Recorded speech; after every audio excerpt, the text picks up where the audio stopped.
What motivated me to join this program was the magnitude of the challenges.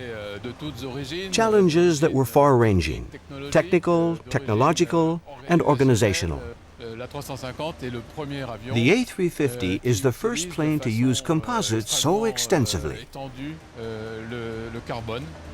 More than 50% of the plane is made of carbon composites. We needed to ramp up production very quickly, following a very short development cycle for a project of this size, which involved dozens and dozens of partners around the world.